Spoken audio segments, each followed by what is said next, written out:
you all doing? Um, I think a lot of you probably got the message that they changed your email addresses. So I have to post a lot of stuff on the announcements. If you can access the email address they put in the Web Central for you, it's a bcmail.cuny.edu address. So everyone's got that address now, and I don't think it can be changed. Someone in the class last week told me that she tried to change it and they wouldn't let her. Uh, oh, it says I'm chatting as a guest. How strange. I'm not sure why that is. I'm not a guest.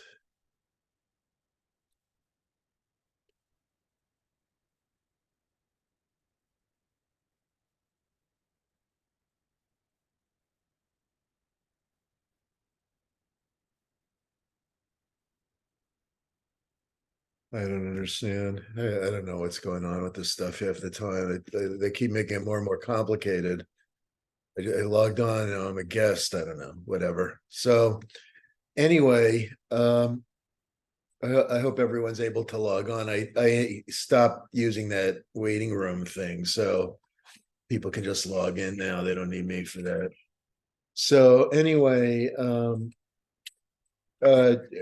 if you don't check that email account, you're not going to see any emails I send. I'll try to put everything on the announcements section, but that's the best I can do. I can't. I have no other way to know what your emails are. So, it's crazy. I know a lot of you prefer you have an email address and you prefer to use your home email, and for a long time they let people do that, and then all of a sudden they changed it. I don't know why. So I can't. I don't think I can do anything about it. I wrote to my department chair. I don't. They didn't get back to me. There's probably nothing they can do about it, and there's I can do even less than they can. So anyway, today let's start with attendance, and then we're going to discuss motivation. Last time you did a very good discussion board on the Smile Factory. I thought almost all of the answers were very good to excellent, and that that's great. Uh, there's another discussion board tonight on Rashomon. So basically, you should be doing that one. We've talked about perception last week, and perception is really the main issue in Rashomon. I think because of the mix-up I had with the holiday, the date, the holiday a couple of weeks ago, the discussion boards were slightly off. It's not important. So basically, you should be doing the discussion on Rashomon and perception. I think Rashomon, it's a great reference that you can bring to what your endeavors, and people, these kind of problems come up all the time that people, in fact, I just saw it in the newspaper recently. I forget where, but I saw a reference to the Rashomon effect just the other day.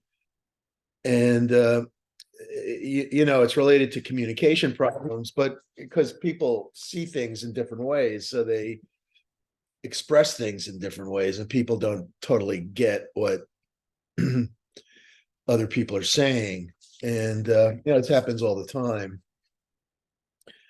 And also, like, a lot of conflict is due to perception. Like you really can't underestimate how many different areas in management are influenced by perception, and that people perceive things differently. And the result is that they disagree and they emphasize different points.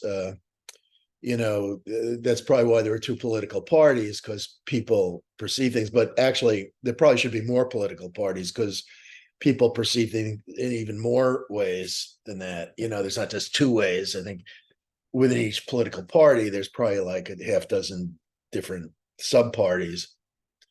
So anyway, I'll start with attendance, and then we'll move into discussing motivation, chapters 7 and 8. Are there any questions so far? No? All right. Mohammed Afzal, present. Not Nabia Ahmed, present. Rima Akhtar,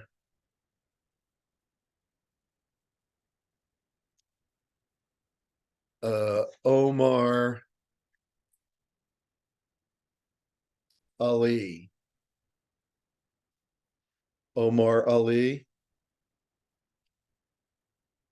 Chastity Aquino. Are you guys hearing me? I'm hearing you. I You don't do. Yes. You can hear me. Yes, we can Maybe hear you. just people are absent. It's Chastity Aquino. Nita Aslam. Here. Okay. Natalie Ben Yosef. Here.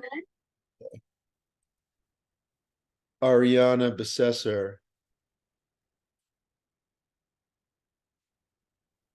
Alicia Brooks.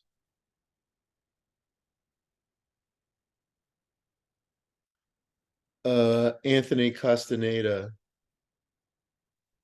Professor, I'm here. Okay, gotcha. Jerica. Who's this? I'm here, Jerica. Erica. Jerica. Jerica. Okay. Jerica's here.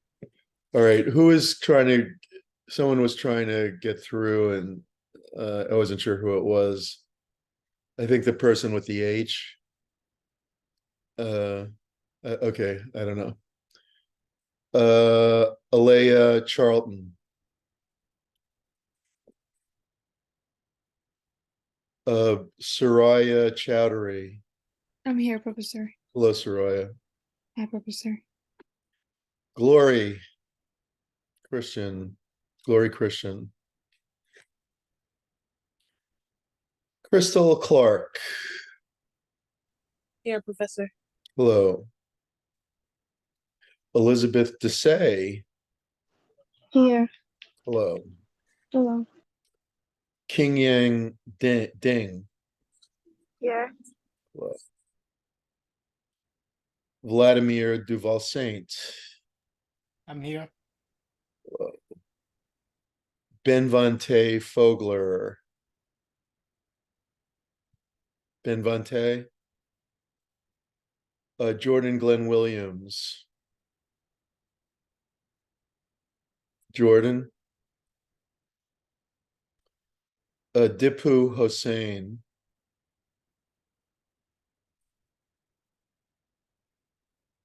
Zinan Huang. I'm here. Okay.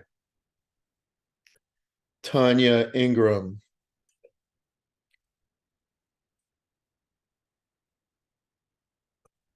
Tanya Ingram.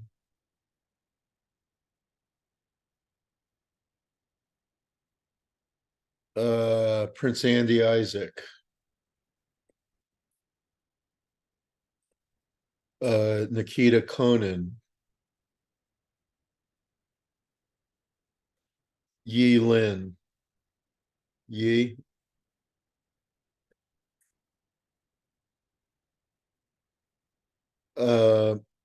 Karen Liu.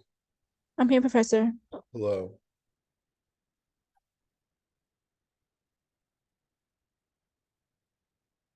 Iman Malik. I'm here. Hello. Joshua Mamie. Here, Professor. Hi, Joshua. Patrice McIntyre. I'm here. Okay, hello, Zinrang May. Zingrang. Alexandra Melendez, Here, Professor. hello. Afra Noman, I'm here. hello. Hi. Amar Omar,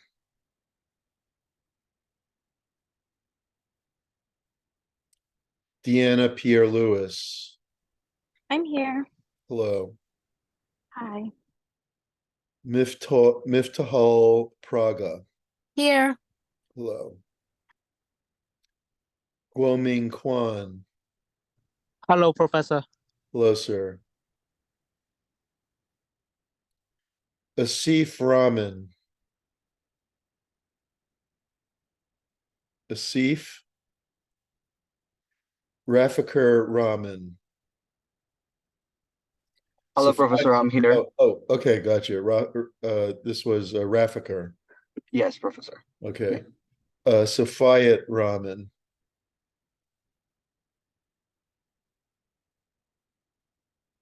Robert Rubino. Mohammed Sarwar. Lauren Segal. Margarita Hi, sir. Sherman. Oh, Hi, sir. this, Sorry about that. No, this is Alicia Brooks. no problem. Who is this? Alicia Brooks. Oh, okay. Oh, Thank you. okay, you're welcome. Uh, Hi, Professor. Chastity's here as well. okay, Chastity. I got you. Hello, Professor Margarita is here. Okay, we got some latecomers, huh? Sure back. Okay. Hafsa Siddiqui. I'm here. Okay. Giovanni Simon.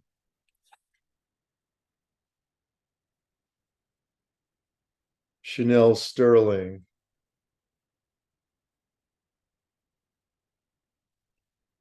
Janiton Surawardi. Here, Professor. Hello. Sanzita Tanya.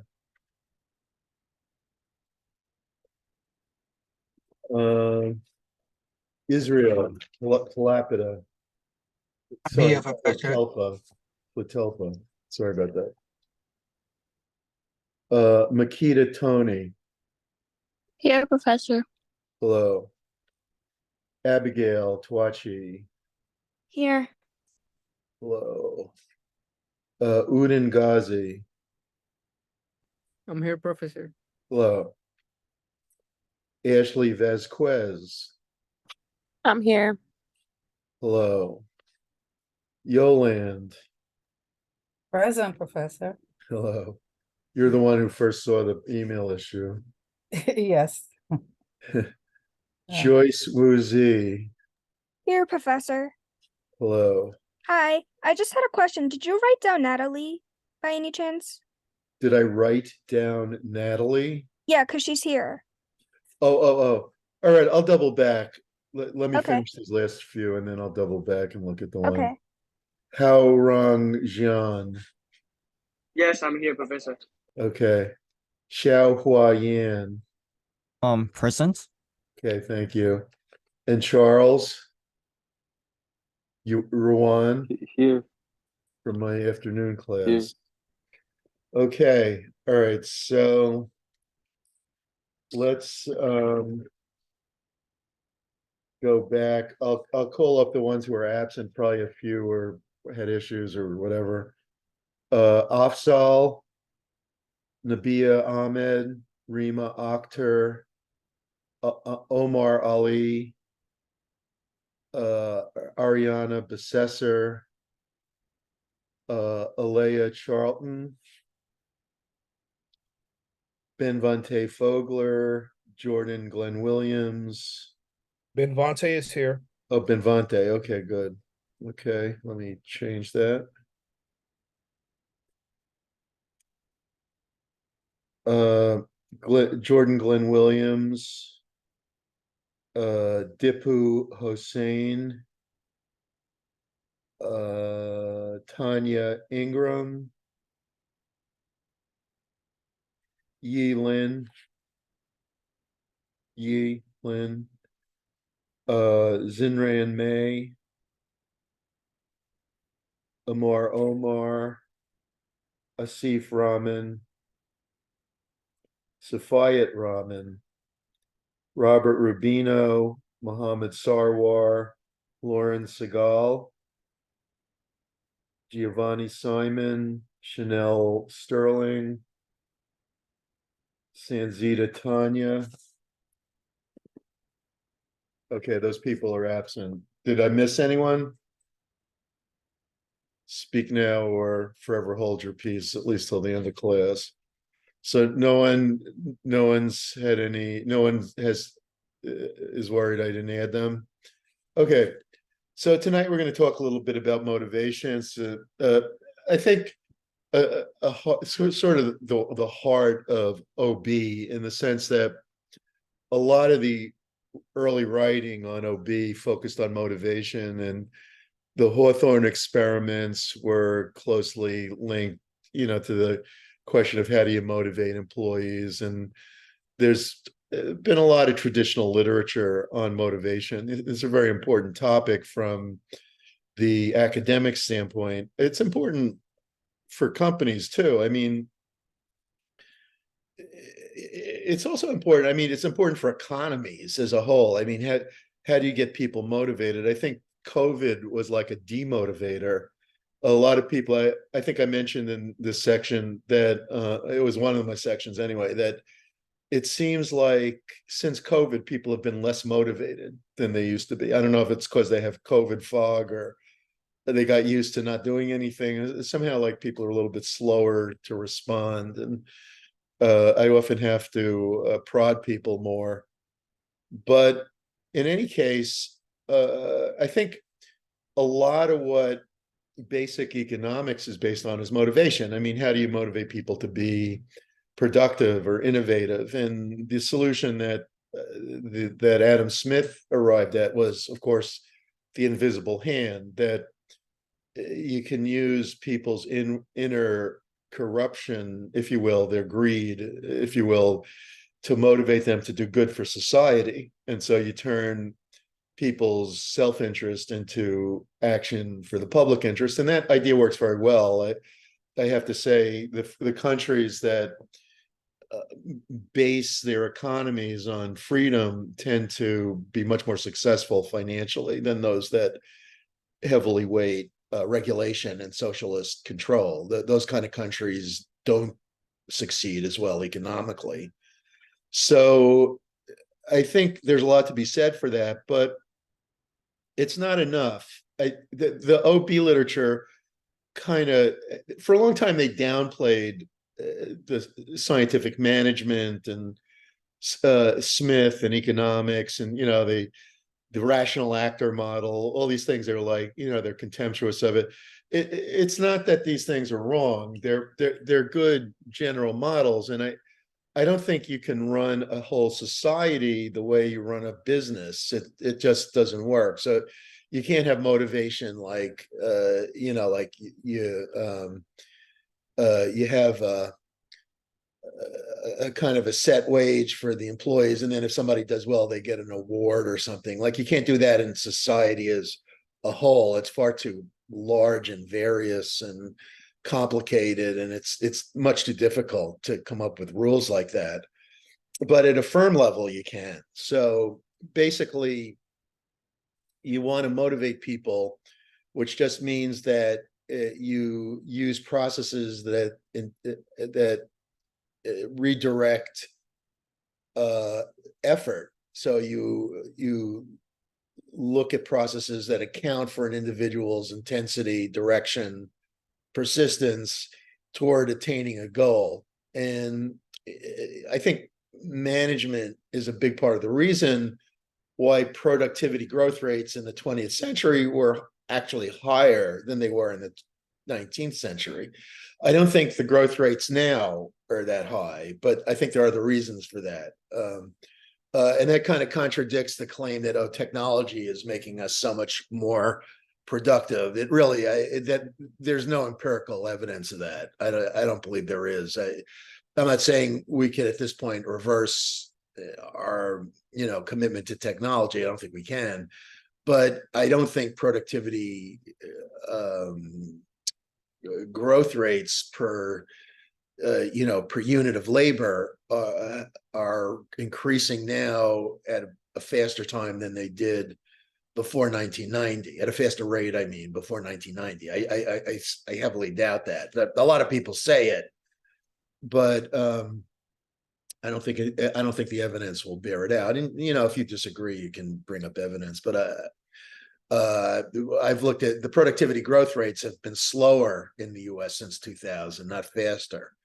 That's the thing. We haven't seen massively growing productivity growth. You could say, well, it's because manufacturing has higher productivity growth rates, and all the manufacturing is left. So we have a service economy, and therefore growth rates don't increase as much, and you can't get the service sector productivity to grow at the same rate that you can get manufacturing. You can make an argument like that, but I think it's kind of ex post rationalization rather than real predicted. Yes, Joshua. Nowadays we have software technological advancements, improving efficiency, maximizing efforts on the company's goals, and it does increase productivity in the sense that it covers more areas. It has software that performs much more advanced tasks than it was years ago, and we have AI even thinking of new logistical modifications in algorithms of production that is increasing in volume in order to maintain an economical sustenance for a huge growing population. I mean, the amount of people in America was also much less back then. So to account for the increased volume of people and the resources allocated, technology has advanced productivity massively. I don't think the numbers bear that out, though. If you look at the productivity rate per hour, it's grown. I'm not saying it hasn't grown, but it hasn't grown as fast as it did in the 20th century in America. I think it does in like third world countries, but there's other reasons for that, but not in America. So you would say it's a sort of like a marginal decline of return over time, meaning I don't know. I don't know the reason. I think that the companies, I think there's a lot of misallocation in the economy, for one thing. I think that financial incentives have redirected labor in ways that are not socially optimal. So like there's a lot more people doing things like investing and things that don't really produce anything of substance. And there's fewer people doing stuff that does things of substance, like plumbing. And the original financial leverage they had in America, taking on massive debt and paying accumulating interest fees over the years. I mean, the amount to grow at this point, I don't see it going any higher, but that's just a personal opinion. No, I think you're right about that.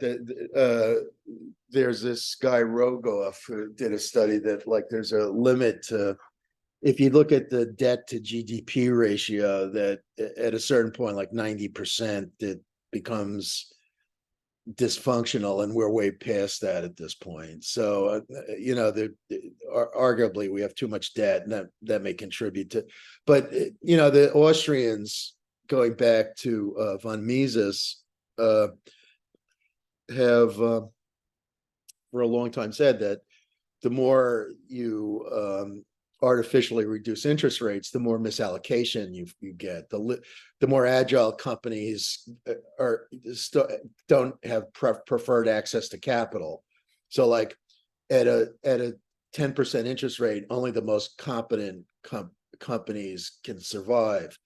But at a 1% interest rate, a lot of much less competent companies can survive, and they may even have better access to capital for political reasons.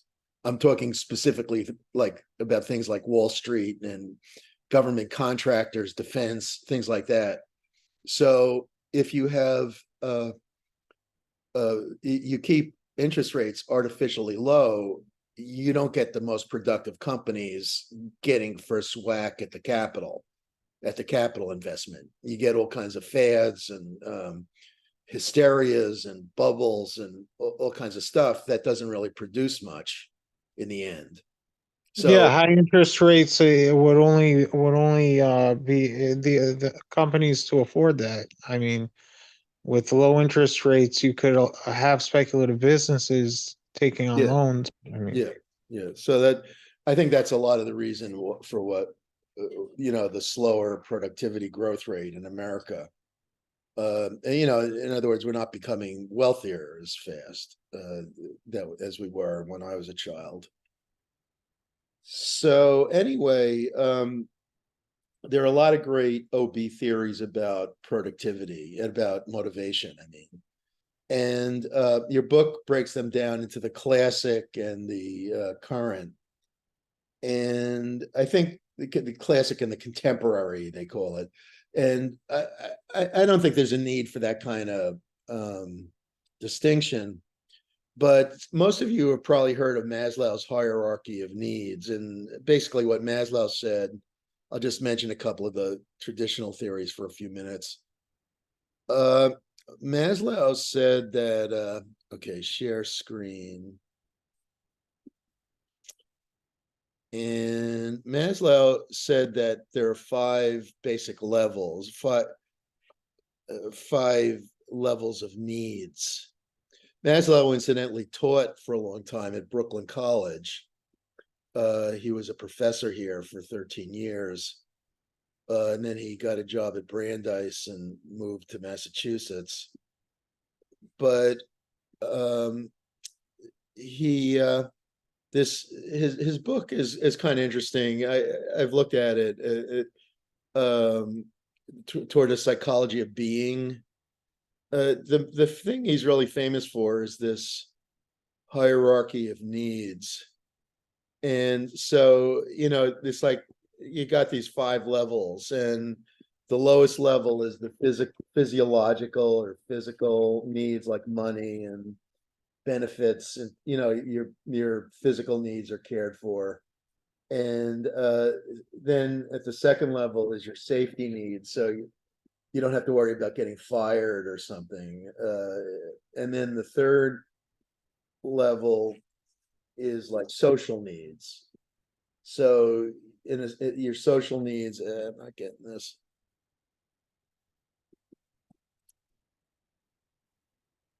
So your social needs are like stuff like, it doesn't stop working. Let me see. There we go. Your social needs are stuff like, do you get along with your boss or your coworkers, stuff like that. You're having a good time with your, socially. Then the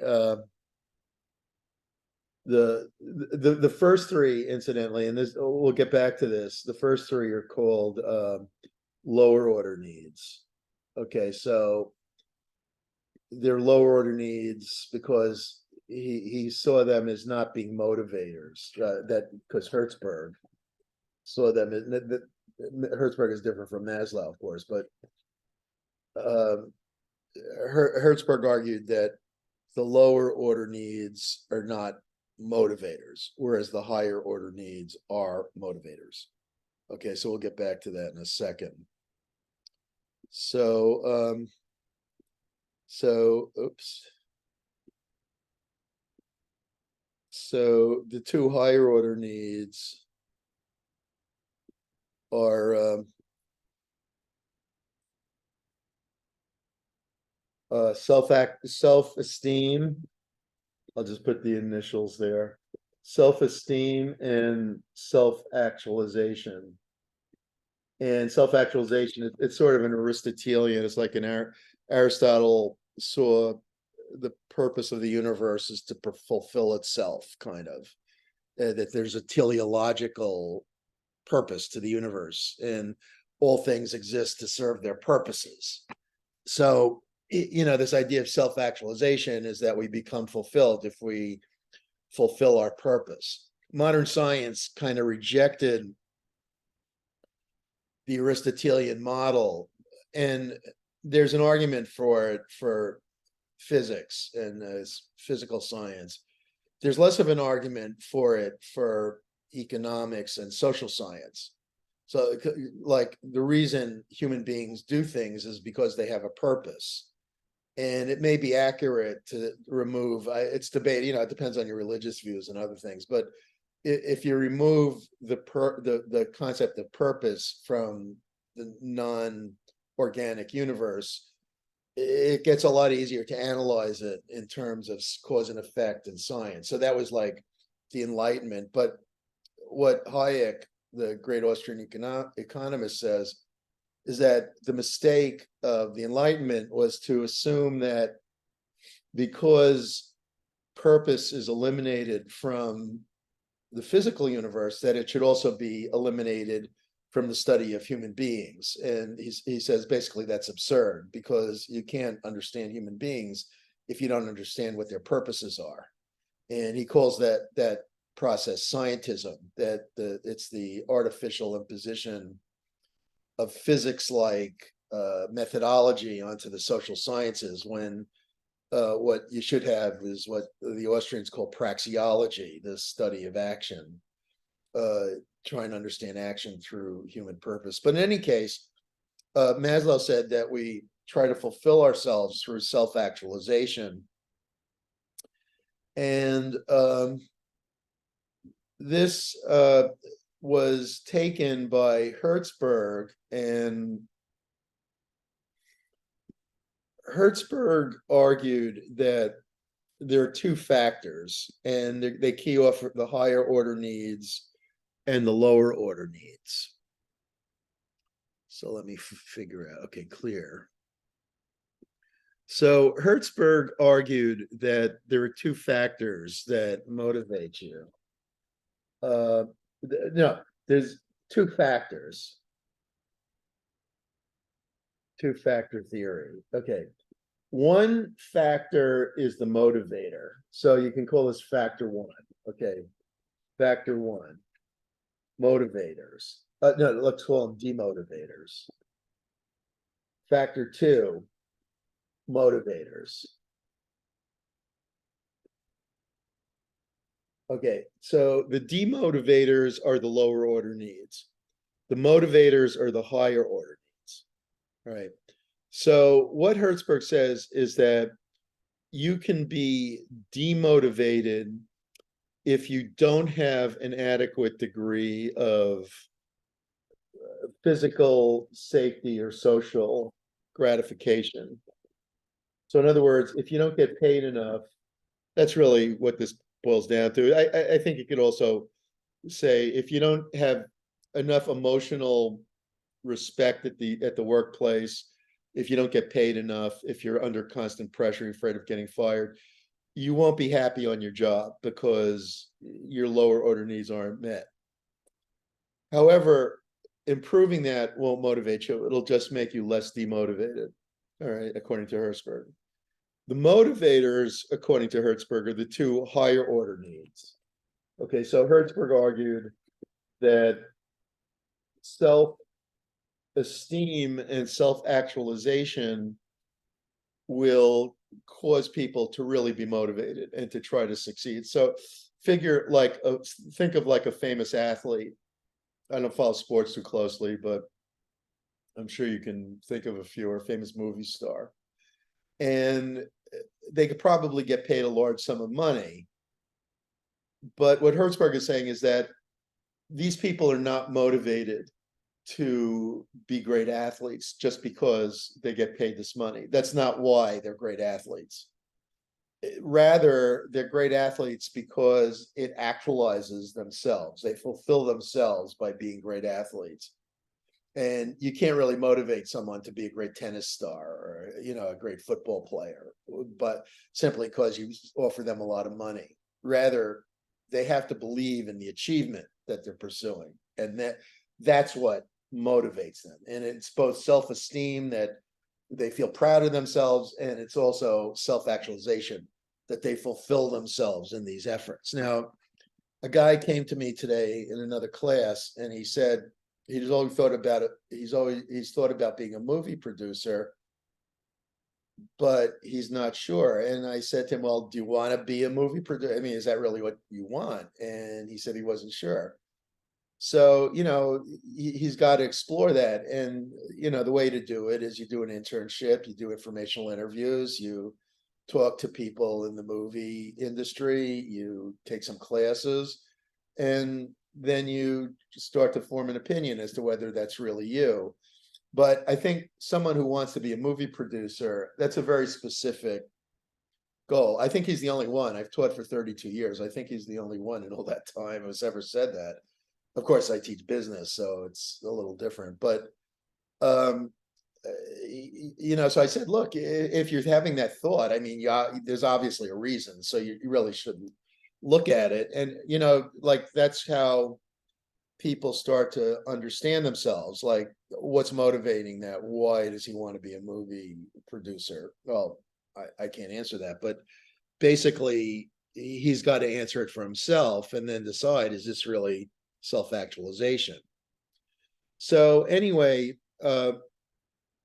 Hertzberg's two-factor theory argues that you can't really be motivated by money. The human relations school always said this. The human relations school said that scientific management is wrong, that money is not a motivator. And I never really believed that. When I was taught that in business school at UCLA, I said to myself, this is a lot of nonsense. Of course, money's a motivator. It's absurd. Since then, this was, I was in 79, so it was 43 years ago. I think that they've kind of matured a little and stopped this relentless hatred of making money. I mean, the reason we are in business is to make a profit. It's that simple. That's why you go into business. You want to have a successful business. You can't have a successful business if you don't make money. So people are motivated to make money. I mean, it's not, this isn't rocket science. So basically, I think they've moderated a bit, but I think entrepreneurs are motivated by much more than money. I think that's very true. And a lot of them have a strong achievement orientation, which is what McClellan said. David McClellan, a great managerial psychologist who taught at Harvard and wrote a famous book, The Achieving Society, which is a great classic. And he says that the reason that the great civilizations made progress was because of the achievement motive. And he argues that you can see this in the language they use in their, if you read the speeches of Pericles in Thucydides' history of the Peloponnesian War, there's a lot of achievement-oriented language. And if you read other Greek speeches, other Athenian speeches, there's all this achievement-oriented language. And this is why the Greeks were so high achieving, and why the 17th century English were so high achieving, and why Americans were so high achieving, is that there's all this achievement orientation. And cultures that don't have it don't tend to achieve as much. I mean, it's sort of tautological. A lot of people say that McClellan's work is really just proving that circles around. It's like saying, well, the reason people achieve a lot is because they have the motive to achieve a lot. It's they call that a tautology. But the thing is,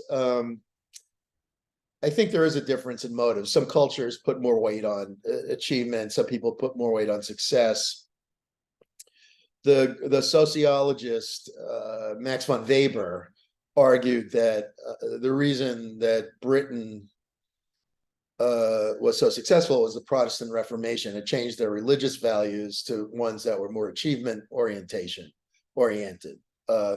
That, in other words, they started to think that it wasn't evil to make money. And once you break that down, that you get away from the bias against worldly success that medieval, that traditional religion, I don't call it medieval, traditional religion advocates, then you start to change people's success rate. All right, so basically those are a few of the traditional theories. I think the ones your book left out that I think are the most important too are scientific management and the human relations school. So, basically Taylor argued that you have to break work down into its simplest components using time and motion study, and then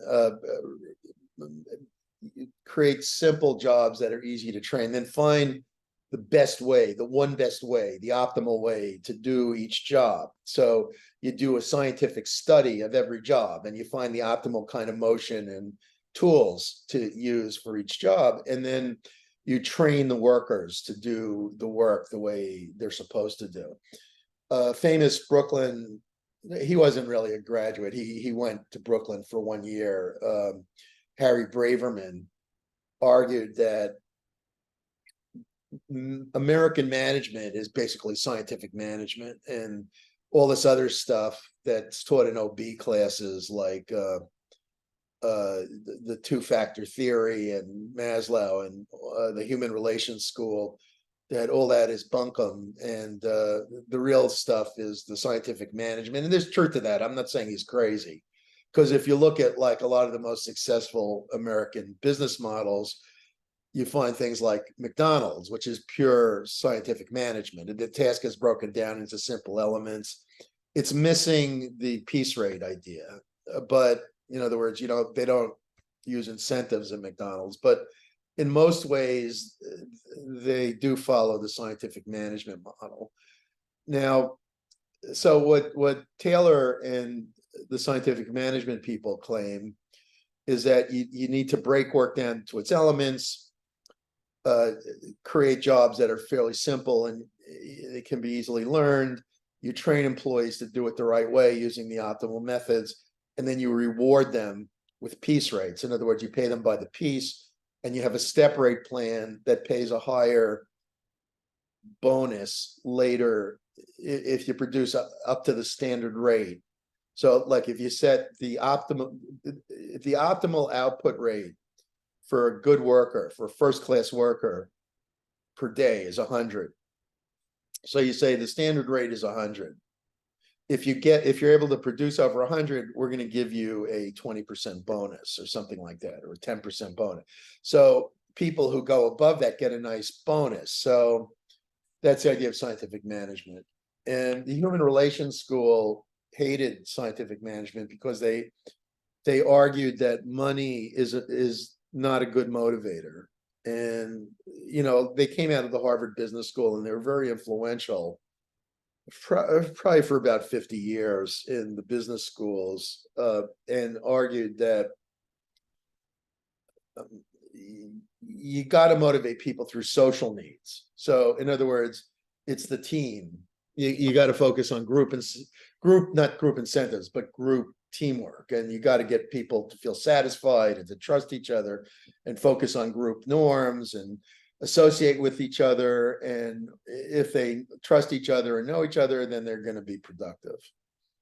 Well, that's all well and good. I don't think it's real. And, Hertzberg attacked it really because he put it in the same category as the scientific management. He said the human relations school and scientific management both focus on lower order needs.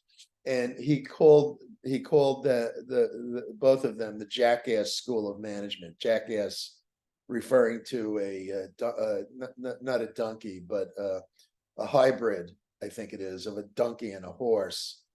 And basically that, they're work animals. And so the idea is that you treat employees like jackasses and you reward them with the carrot and the stick, and basically that, he said, is wrong. That instead you should motivate them by giving them challenging work and downloading the interesting work onto the employee. All right, so your book, now, is that wrong? I don't think it's totally wrong. I think a lot depends on the employees. If the employees have very strong growth needs, then they will benefit from vertical job loading, downloading the difficult work onto the employees. If they don't have high growth needs, that won't make them happy. A lot of people are just go to work for the money. I think that the claim that they don't is nonsensical. But we'll see it in cognitive evaluation theory, which I'll talk about in a second, that they argue, the contemporary people, that money is a demotivator, not a motivator, and that if you pay people, they do a worse job than if you don't pay them. The problem with that kind of viewpoint is that nobody will go to work if you don't pay them. I mean, if I hire a plumber and say to them, well, please fix my plumbing, but I'm going to do something good. I'm going to give you an interesting experience. But I'm not going to pay you. Lucky you. They're not going to fix my plumbing. They're going to tell me I'm dead.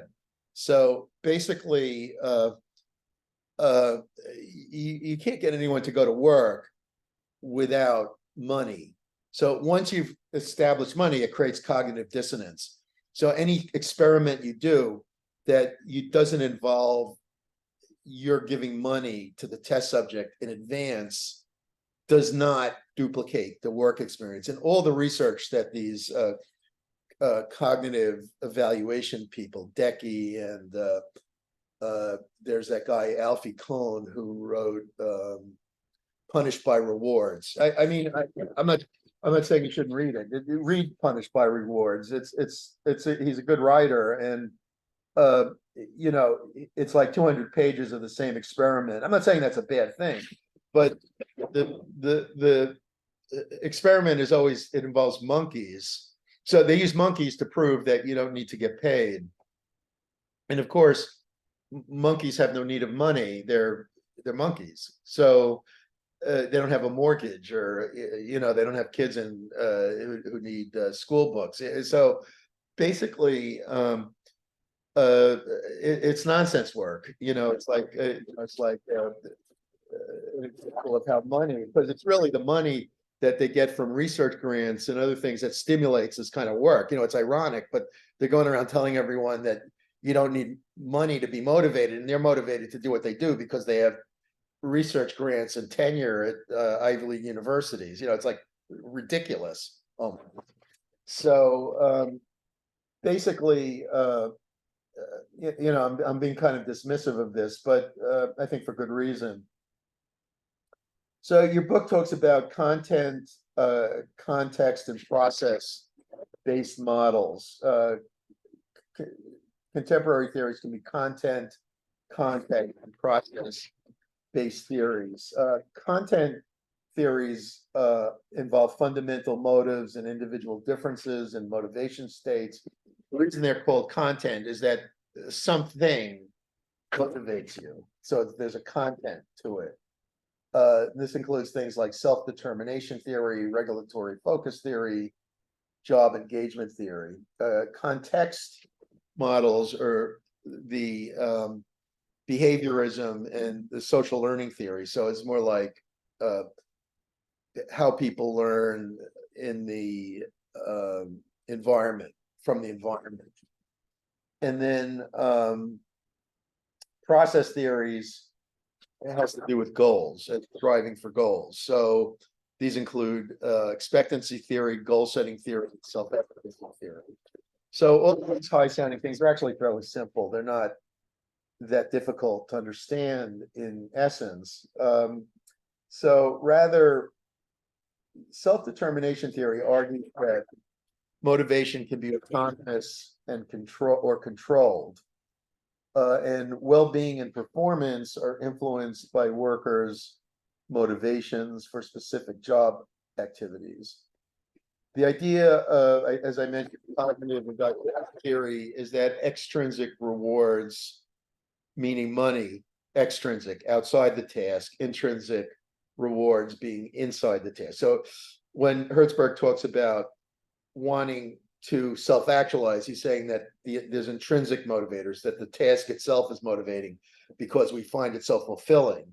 So like if you put together a puzzle for fun, that's intrinsic motive. There's no one who's saying we're going to reward you with $1 million if you put the puzzle together, but rather you just have fun putting the puzzle together. So if you can make work fun, obviously people are going to be productive.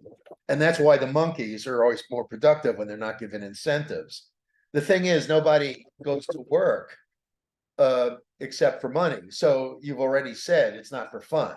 So basically, if you said, it goes back to the Mark Twain. I hope you've read The Adventures of Tom Sawyer. And basically, there's an anecdote in there where Tom Sawyer says to his friends,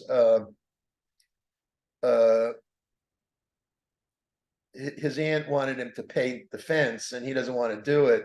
So he says to his friends, "Oh God, I'm having so much fun. I bet you wish you were me. I'm painting the fence." And then he gets his friends are all jealous, and then they paint the fence for him because it's fun. So they view it as fun, and this is an archetypal story, and basically that's the whole idea. And you can researchers find like cases where workers, who refuse to work in refrigeration units because it's too cold and they demand extra pay and everything else, go skiing in much colder environments. So basically, if you perceive something as fun, it's going to have a much different interpretation than if you perceive it as work, and you're going to probably do a better job. That is true. But the thing is, we always go to work for money. So that whole stream of thinking is completely demolished by reality.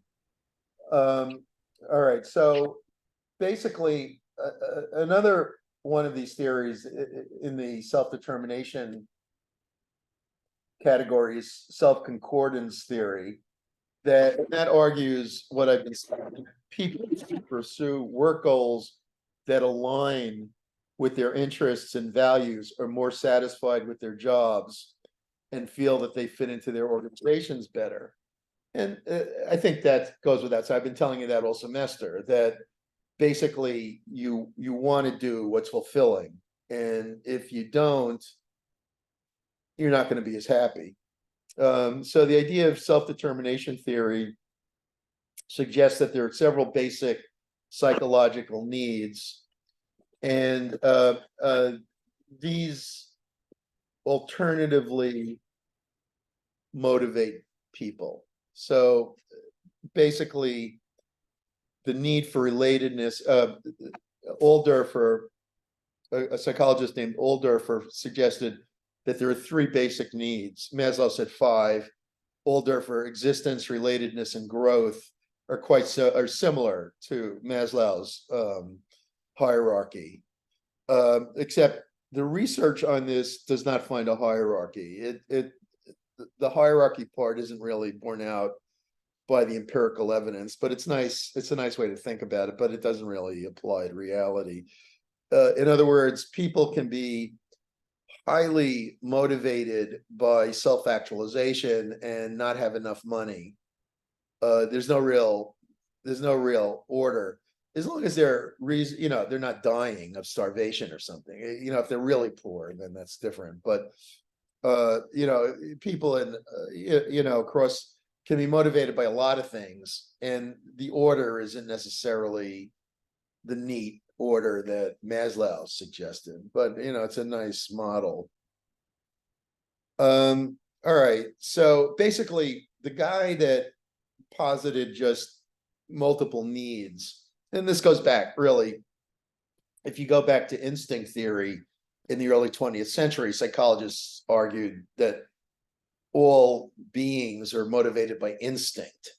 And the trouble with that idea, they came up with hundreds and thousands of instincts. And the trouble with that idea is that it's tautological. That, in other words, you say the reason birds fly is they have a flying instinct. It doesn't really mean anything.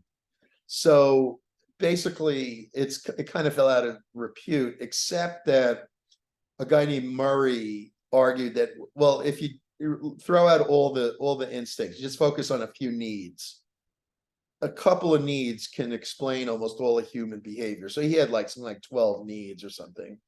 Murray's manifest need theory, and he talks about these different needs: need for power, need for submission, etc. And so basically, all these different needs are few in number, but they can explain. Now, McClellan took that and he said, too many needs. I'm going to cut that down. So he took it down to 4.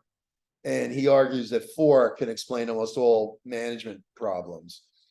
And he basically says that the need for autonomy, the need for affiliation or social needs, the need for achievement or growth needs, if you will, if you use different terminology. And I said, social needs, autonomy, self-actualization, and need for power, that those 4 needs explain a lot of managerial behavior. You don't really need much more than 4 needs. So the theories are still looked at, but there is a criticism of McClellan and other people who theorize about needs, is that it's somewhat tautological, like saying that the reason you do something is you have the need to do it. It doesn't really say much. I don't think that's true, by the way, because I think you do see these patterns of an emphasis. You could call it an emphasis. It doesn't really matter what you call it. And I think if you look at ancient Greece and you look at the Athenians and you study their culture, you see this huge emphasis on achievement and on self-actualization. And this, Aristotle talks about it, a lot of them do.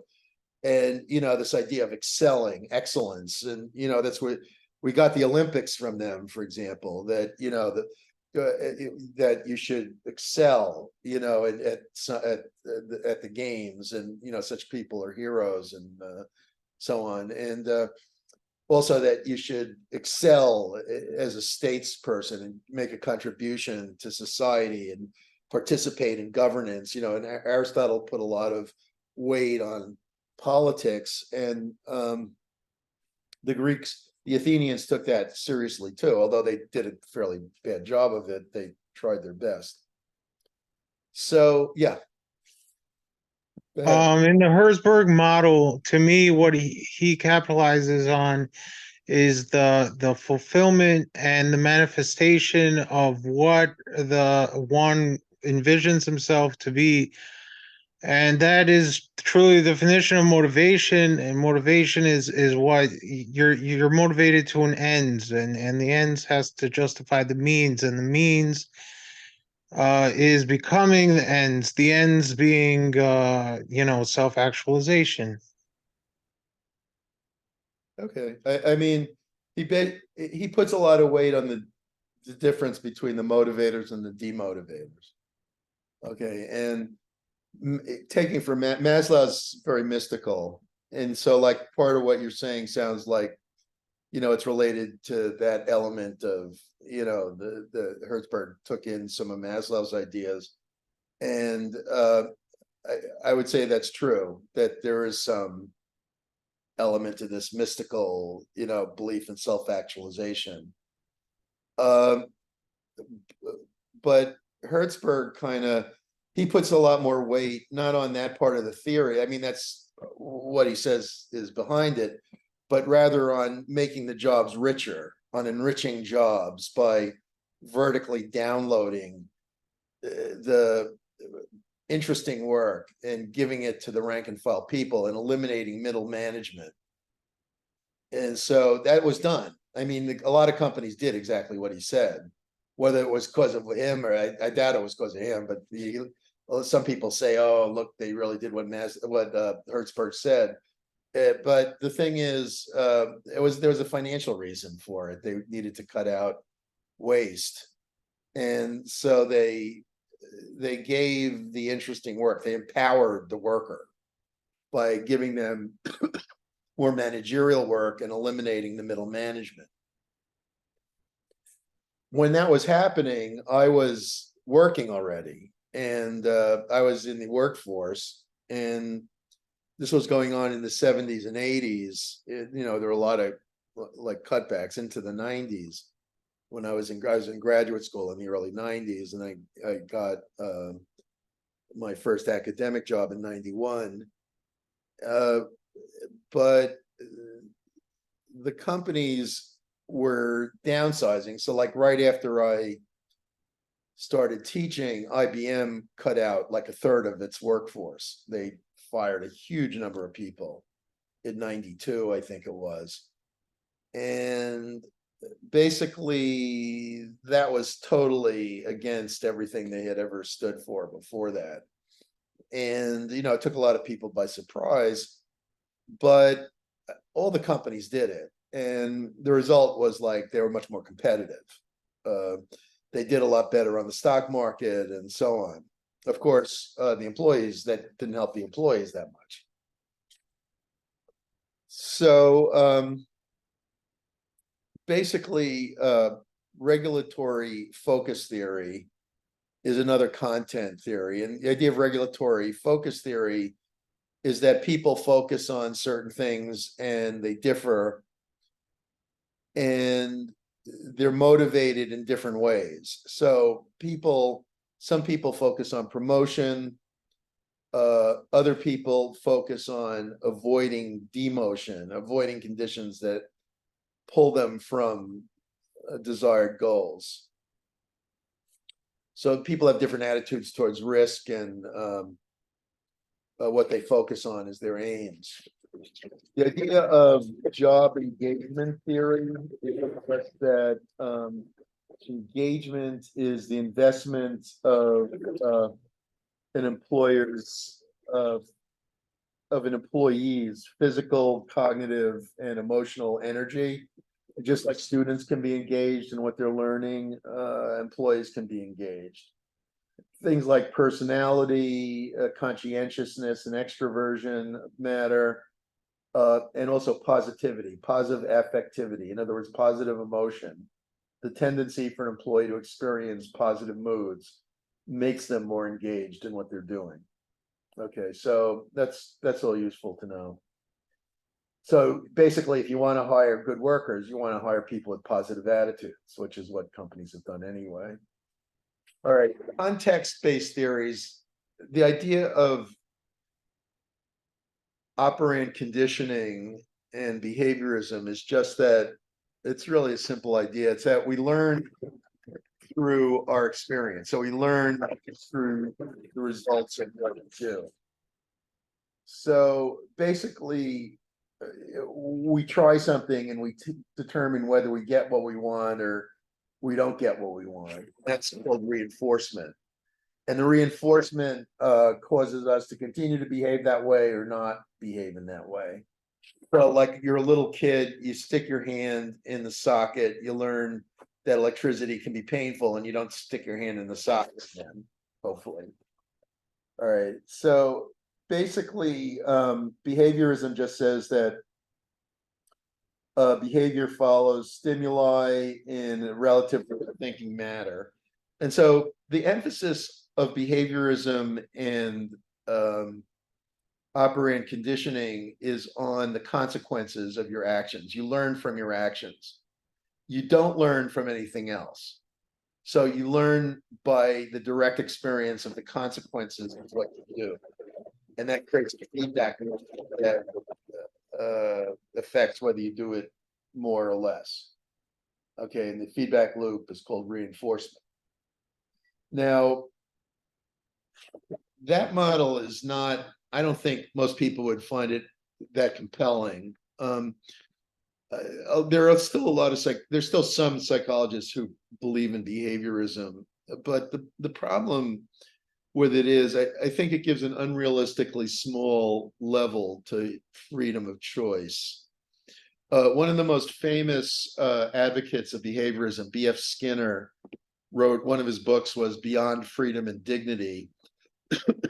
And he basically argued that freedom is not important. You can modify people's behavior and create an ideal society, so in this kind of Platonic, like if you know about Plato's Republic, he created this totalitarian republic where everybody does what they're supposed to do, and you can modify people to do that. I think a lot of people will conclude this is sort of silly, that you learn in other ways than just the consequences of what you do. So in other words, you learn in part by observing other people, you learn in part by reading, you think, there are a lot of reasons for learning. And so this great psychologist, Albert Bandura, wrote a book called Social Learning Theory, and he argued that behaviorism isn't totally wrong. You do learn in part from the consequences of what you do, but it's not the only. They obsess on this, and they say it's the only thing. People don't think, they don't have a spirituality, they don't have any kind of self-reflect. It's an ugly, to me, it's an ugly claim, and I don't think it's even true. But they want to explain everything in this very scientific way, which gets us back to what I was talking about with Hayek, misapplying the principles of natural science to social science. And I think behaviorism is a good example of it. Bandura argued you can have a very simple model, a little bit more complicated than behaviorism, but it goes a lot further toward reflecting what really happens in the world. So he argued in his book Social Learning Theory that there's really a triangle, that behavior, the individual, and observation, if you will, perception, all influence behavior, and they interact. So it's more of a triangle, and you model based on other people's experiences. So, that's why they have capital punishment. So somebody commits murder and then they get electrocuted, and then other people say, oh God, that guy got electrocuted, I won't commit murder. So, it's fairly obvious. It's almost like a childish point, but basically, that is something behaviorists would doubt. They wouldn't believe you can learn just because someone else got it. You would have to experience something yourself to learn. And I don't know. To me, it's not serious. But basically, the thing is about it is that it does focus on the reward, and in that sense, it's a lot like scientific management. It has there are different kinds of reinforcement, not just rewards. There's like punishment, and there's avoidance learning and extinction. There's different kinds of rewards, but the main point is that if you experience something bad, it can be viewed as punishment. If you're expecting something good and it doesn't happen, it can be viewed as extinction. And if you're expecting something bad and you do something good and the bad thing doesn't happen, then it could be called avoidance learning. And so you repeat what you do to avoid the bad thing. I get out of bed in the morning because I know something bad's gonna happen. I'm just kidding. So basically, the idea of social learning theory is, oh, that's okay. There's not, the social learning theory doesn't object to that, but what Bandura's point is that you have the much more complicated set of options, and you do learn.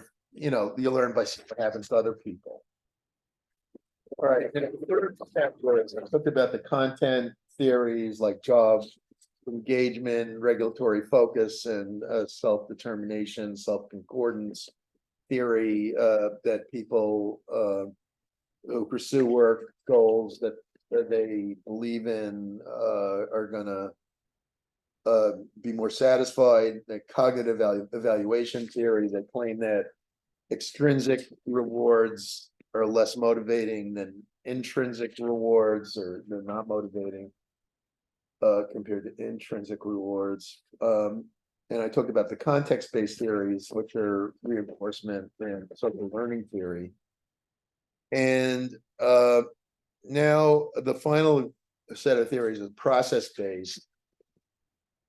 And these include, it's funny they call these contemporary theories because they're just as old as the they're close to being as old as the supposed traditional theories, some of them. But expectancy theory goes back to the 50s, which is what also, and so does goal setting theory. But anyway, expectancy theory has a three-part model that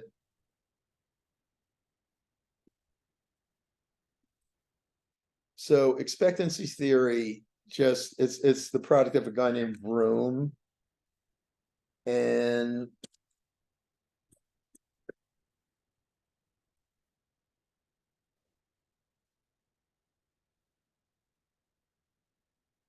And the idea of expectancy theory is that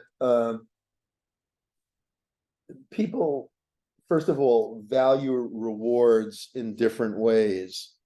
They will tend to, they'll vary. It's not a tend to, they vary. So for example, let's say you're Bill Gates and I say, if you do, you do some task, I'll pay you $100,000. That's not going to motivate Bill Gates. But if you're my student and I say to you, if you do a task, I'll give you $100,000, I think that'll motivate you. So in other words, different people have different valuations on a reward. Room called that your valence for a reward. So how much you care about a reward will affect your reaction to it, your valence for the reward. Second of all, everyone has an expectancy that effort will lead to performance. Okay, what that means is that you think you can do something and you don't. For example, let's say I say to you, I would like you to translate Homer's Iliad into German. Okay, now most people in the class probably don't know German and they don't know Homer's Iliad. They don't know Homeric Greek. Homeric Greek is different from Athenian Greek, from classical Greek. It's it's like saying Chaucer's English versus modern English. Yeah, so basically you'd have to learn Homeric Greek and you'd have to learn German. Now, most people would say, look, it's going to take me 5 years to learn German minimum and 10 years to learn classical Greek. I think those are fair estimates. And so basically, I can't do it, so, you could pay me $500,000. It's still not going to be worth it to me because, I'm spending 15 years, even $1 million is crazy trying to do it. I don't even know if I can do it then. So you'll turn it down. Now, on the other hand, if you've got a really strong knowledge of German and you've been studying classical Greek all your life, you'll say, oh, I'll do it for $1 million. Why not? I can do it with my eyes closed. So in other words, if you think you can do something, you're going to be able to do it. You're going to be motivated to do it, I mean to say. So in other words, if you have a high expectancy that your effort will lead to your ability to perform, if your effort will lead to your performance, that you have the ability, if you will, then the money will motivate you, or whatever reward, it doesn't matter, whatever reward will motivate you. So what expectancy theory says is that your expectation that you're competent, this is in effect self-efficacy, or you could say, yeah, self-efficacy is a good term for it. So basically, that's one expectancy. And then the other expectancy in expectancy theory is that you have the expectancy that, ooh, I'm in trouble with this thing again. Okay, there we, is that one? Okay. You have the expectancy that performance leads to the reward. So in other words,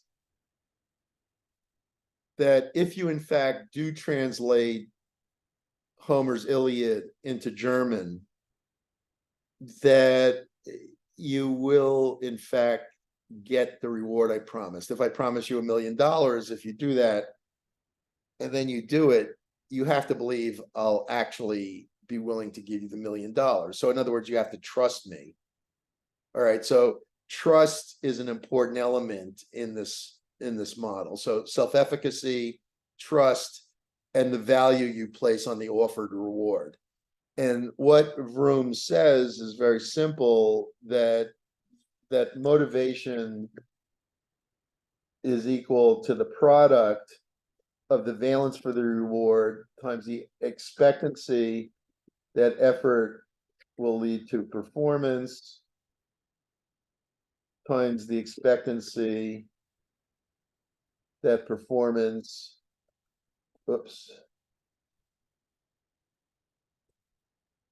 will lead to the promised reward. Okay, so they're interactive. It's the product. And so if any one of these is zero, they're all zero. The motivation is zero. So if you have no value on the reward, you're not going to be motivated. Now, you'll notice that this is a model that puts a lot of weight on extrinsic rewards. It's a lot different from Hertzberg, who emphasizes intrinsic rewards, or, our friends in the cognitive evaluation theory camp who say that extrinsic rewards are demotivators. Vroom is indifferent. He basically is saying it could be intrinsic. He's not saying it can't be. He's saying if what motivates you, what you value is self-actualization, then that's the reward. And so if you have a high valence for it, and that's what the company is giving you, then that will be the motivator. It could be anything, in this model. It's not limited. Okay. So let's look at goal setting. And I've already given you a goal setting exercise. So now you can see this connected to my madness. And the idea of goal setting is that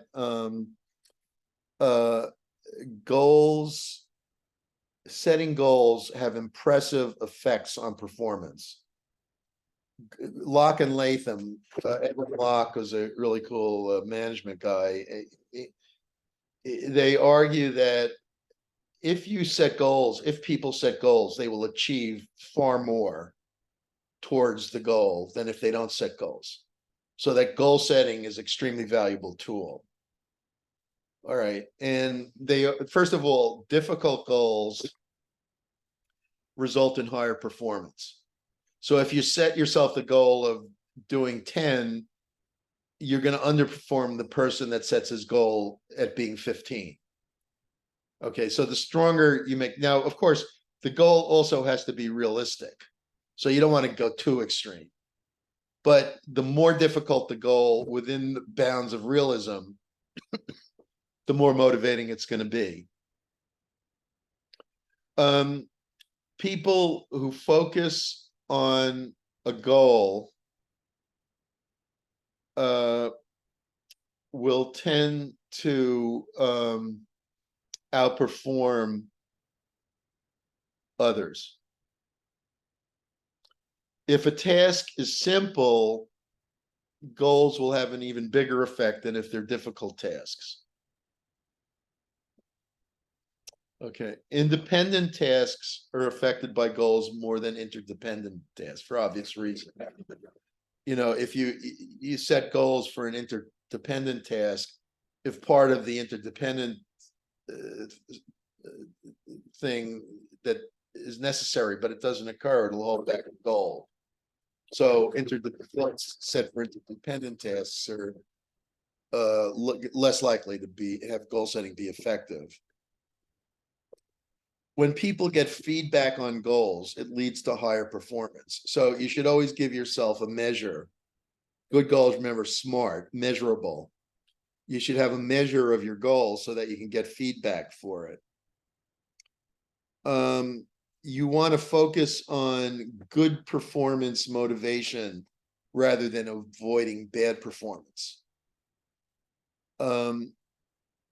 Goals that involve mastery, where someone strives to master a task, outperform risk aversion goals.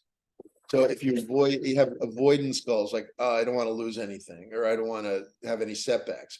Those are worse goals than mastery goals, where you set a goal to master a task. The research finds that there are positive outcomes for mastery orientation and less desirable outcomes for performance avoid orientations, even undesirable outcomes for performance avoid orientations, and weak outcomes for improve yourself through performance. It's a good idea to set specific goals, and it doesn't hurt if they're stretch goals. Okay, so giving goals that are somewhat too difficult is not a bad idea. Management by objectives is a concept created by the great management consultant Peter Drucker, who lived until he died in the 1990s, I think. I'm going to check that. I think he died maybe around 2000. Year Peter Drucker died. 2005, I apologize. And basically in 11/11 death, and he was a very well-known professor at NYU, and then he went to the Claremont Graduate School for a long time, for 35 years, and he was active until almost his death. He lived to an old age, I think well into his 90s, and he one of the things he created was this idea of management by objectives. That the idea of management by objectives is that you, rather than do performance appraisal for an employee, at the beginning of the year, you give them specific objectives, and then you evaluate them based on how closely or how well they've equaled or exceeded the objectives. So you want goals that are interconnected, and that, you know, the workers or managers challenge to equal or exceed them. There's also some of this material is a little bit theoretical. It's not as practical as I would like, but it's good to know some of this. Self-efficacy theory. In other words, self-efficacy theory suggests that people with high confidence, people who have high self-efficacy, who believe themselves able to perform a task, are more likely to succeed at that task. So if people are given a positive self-image, they're more likely to succeed. Self-efficacy creates a positive spiral in which those who have it become more engaged and increase performance. So the way to increase self-efficacy is through an active mastery, actually doing what you're trying to achieve, modeling, reassuring people. There's something called the Pygmalion effect, which I think is real, that if a manager has a lot of belief in the employee, the employee will perform better. Okay, so you need to have positive feedback. Now, we're kind of running out of time, and I've still got a fair amount of this material. So this went a little slower than I hoped. So what I think we'll do is we'll pick up next time on the self-efficacy theory, on the job characteristics model and alternative work arrangements and some of the sort of practical stuff. And we'll also follow through with the next chapter. I think we should be able to do both. Okay, so we'll call it quits here. It's 9:35. Does anyone have any questions about the material or anything else?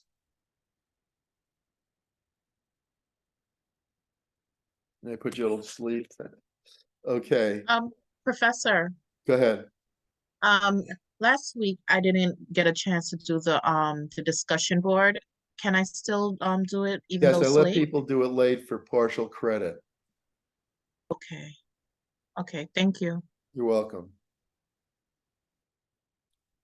Okay, anyone else? Other questions? All right, then have a good night, and don't forget the discussion board on Rashomon. Are there any questions about that, about Rashomon? Anything you want to talk about? Oh, yeah, I watched it. It was interesting to see um how different perspectives play out in life events, I should say. Totally. It was it like everyone had a different aspect of how they visualized it went, except for the woodsman who saw how everything went. But however, he didn't want to make himself liable, so he didn't say anything. Yeah, but he lied too. Yeah, I I mean, mean, he he didn't tell lied, him to the knife. but he didn't tell the whole truth. He made it seem as though he was taking. Oh, I'm sorry. Did I accidentally? I did something wrong. Yeah, Okay, you yeah, okay now? I was yeah. trying to get rid of that background noise. Go ahead. He made it seem like he was just walking through the woods minding his business, and he happened upon the body. Instead, he saw the entire situation happen, but because of his lapse of judgment, he stole the knife. But he didn't want to be a part of the whole situation, so he just said he saw the body and that's it. There was no knife. But the other three people, they were adamant about that one knife. However, the court didn't even want to hear about the knife. They didn't even put that because they already knew that. I don't know how to pronounce his name. I've been calling him something from anime. Um, um, Well, they already knew your that he was. Japanese isn't as good as mine, so no, I'm kidding. So they already knew that he was guilty. He even said it, "You're gonna have my head anyway, so I might as well just tell you a tale." And he sure did. Yeah, He made himself look good, as do other people when they know they're guilty of something or they had a cowardly existence. They make themselves look more exuberant than they really are. totally, totally. And I think that was So true of all the characters. yeah, the one that I really felt sorry for was actually the wife. And not just because I'm a woman myself, but during those times they weren't allowed to show certain things on camera, but the reality was that she was raped in front of her husband. And then for all of that to transpire afterward, because during her tale, she had holes in her story because she said she blacked out, which is something normal for people to do when they're being assaulted. So she didn't know what was happening. And the way that everyone told the tale, it made it seem as though she was really the culprit. They blamed her for it, Yeah, the entire situation happening. blaming the victim. Yeah. But it was an interesting Yeah, movie. yeah, yep. It's Mm, everyone uses the term Rashomon effect for when different people see the same thing but see different things.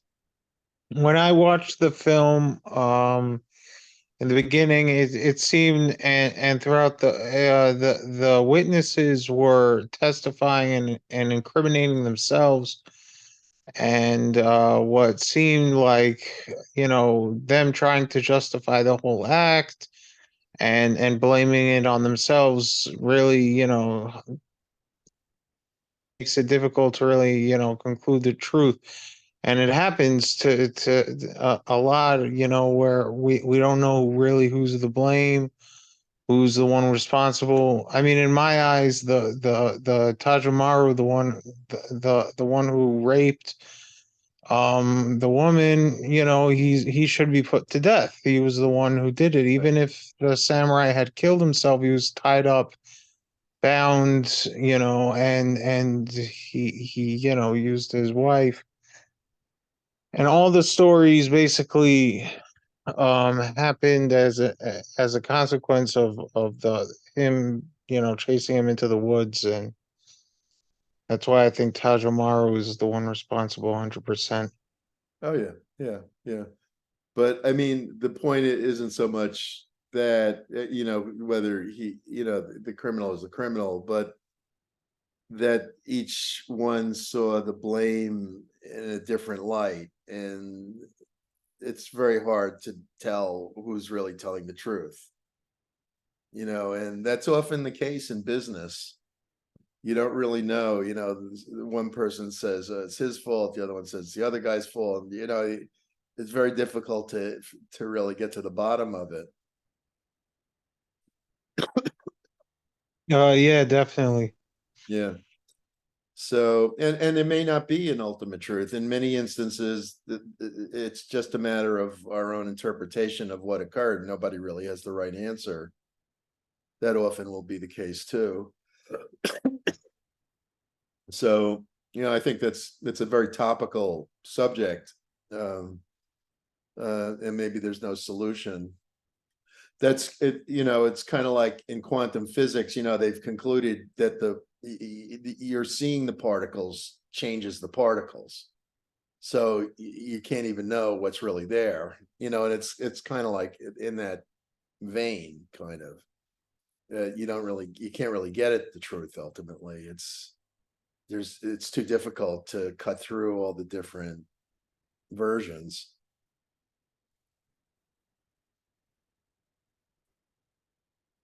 Okay. In quantum entanglement, that is when a particle on two different parts of a planet, they exist simultaneously, and it shows us that we could have a negative type of reality that balances out possibilities. I don't know what it really means. They're using it for making supercomputers go faster at higher qubits for binary sequence to produce results.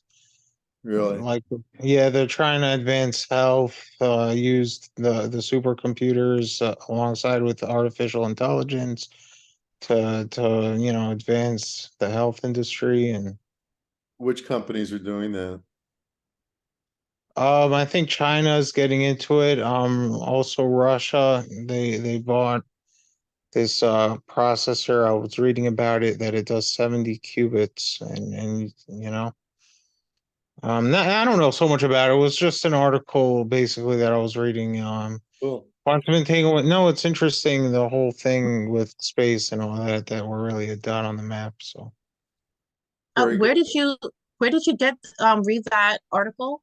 Could you no, put it it in the pops chat up. or in the chat? Yeah, I probably can't do that. It pops up on Google Articles when I go to the left, and it's there. A lot of different cool things about science, about the animal kingdom. I usually read stuff about business, about what different stocks are going up.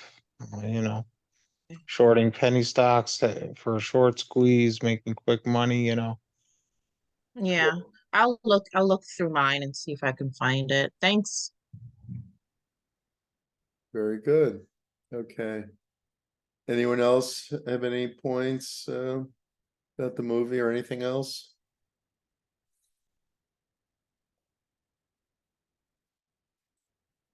Okay. All right. So I guess that wraps it up for tonight. Have a good night. I'll send you the recording, and if you have any questions, just let me know. Let me look at there were some messages here I didn't look at.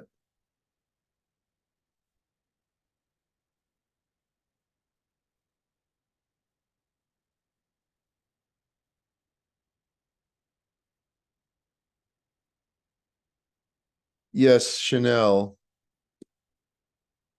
Chanel, go ahead. Chanel, you with us? Professor, I have a question, but it's more personal. That in my life, I am considering, not completing my degree, for various reasons, mainly because I'm making about 50K a year, And I don't envision myself with the responsibilities and the tasks needed to make higher amounts. Also with the negative idea that, you know, expenses are going to shoot through the roof and life in the city is going to be much different. Time is going to go much slower. Maybe my work-life balance will be screwed up. Stress will increase. And what if I get laid off from managerial position? And I mean, it's not like school didn't help me. It helped me in my career path right now as an account manager for this firm. And I feel like, you know, just sticking to this $26 an hour paid vacation, paid sick day, paid leave, retirement account. I mean, everything. I got set up completely. I mean, it's just totally a waste of time to me. I mean, to continue schooling, but I've done already 85 credits and I have a very high GPA, you know. It's just really, I think you can make a lot more if you finish the degree and move up. But if you want to move up, they're going to want you to have a degree, probably. yeah. That's why it's, I guess it's me expecting my self-efficacy and my expectancy of whether I could perform the tasks required, you know. You mean finish college?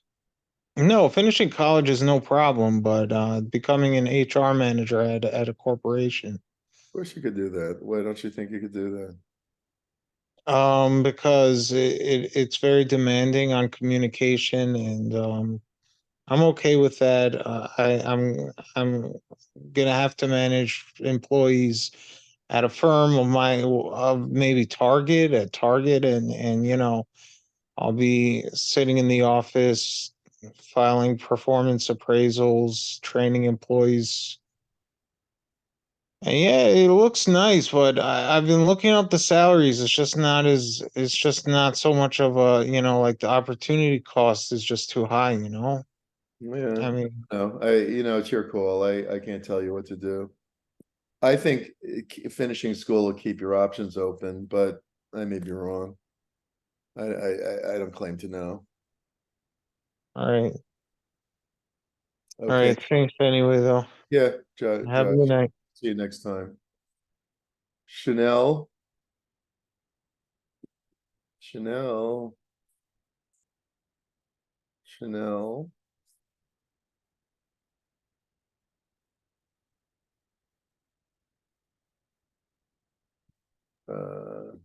Bye, Professor. Take care. Anyone else want to say anything? Oh, Chanel just said her computer, something's wrong with her computer. I think she's Oh. trying to say something. Yeah, So you she'll be in don't a see that. Okay. You can email Chanel. You can email me. I see your computer's giving you issues. I see. You can email me or call. That's fine.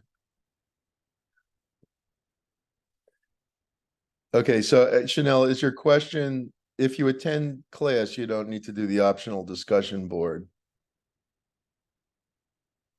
Okay, so I don't know if that answers your question. So you were in class, so you don't need to do the optional discussion board, okay? I'm not sure if that's your question.